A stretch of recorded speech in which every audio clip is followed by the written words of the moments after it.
belle victoire en amical, mais ça reste une belle victoire contre une très belle équipe de Serein, il ne faut pas l'oublier.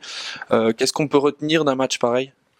Vous l'avez dit, c'était une très très belle équipe de Serein qui n'est pas troisième du classement par hasard, qui n'est pas la meilleure attaque du championnat par hasard.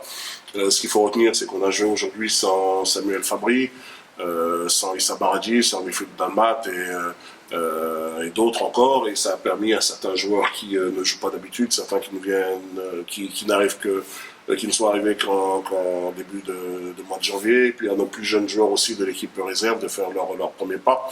Et battre une équipe de ce niveau-là, c'est encourageant pour la suite. Justement, avec un groupe qui était évidemment pas au complet, on a vu justement de très belles choses. Qu'est-ce qu'on peut encore attendre et qu'est-ce qu'on peut encore améliorer avant la réception de l'Antwerp dans quelques jours? Disons qu'aujourd'hui, le grand point positif, c'est l'apport de certains joueurs qui ont tout de suite bonifié l'équipe et qui ont permis aux jeunes qui sont rentrés en fin de match de rentrer dans de très bonnes conditions. Alors la performance de certains relève encore un peu plus la concurrence qui était déjà importante chez nous. On a un noyau de qualité, on le sait. On a vu de très belles séquences sur le plan offensif. On retient notamment le retour d'Ilias Matouk qui était arrêté depuis trois semaines et qui a fait une prestation encourageante pour son retour. Gary Ambroise qui confirme ses bonnes dispositions depuis son arrivée chez nous. Et puis Moussa Traoré qui faisait également son retour. Donc tout ça, ça conforte notre idée que ce groupe est un groupe très intéressant et avec lequel on peut envisager de faire des belles choses l'an prochain.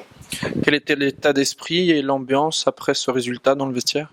Oui, content, mais j'ai envie de dire pas plus que ça, puisqu'on avait déjà fait des très belles performances récemment. La première mi-temps à Anos, c'était d'un très bon niveau, je crois. Dessel également.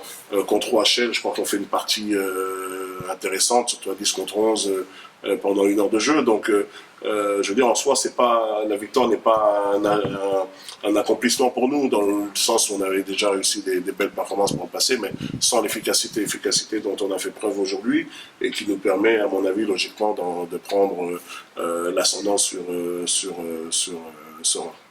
Merci beaucoup. Merci.